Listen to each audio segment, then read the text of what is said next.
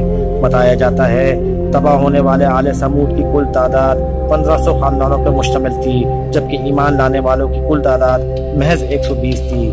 جب صبح ہوئی تو ہر طرف تباہی و بربادی مچی تھی، بڑے بڑے مکان و محل کھنڈر بن چکے تھے، سرسبز و شاداب کھیتوں کا کہیں نام و نشان موجود نہیں تھے، جگہ جگہ لاشیں بکھری پڑی تھیں۔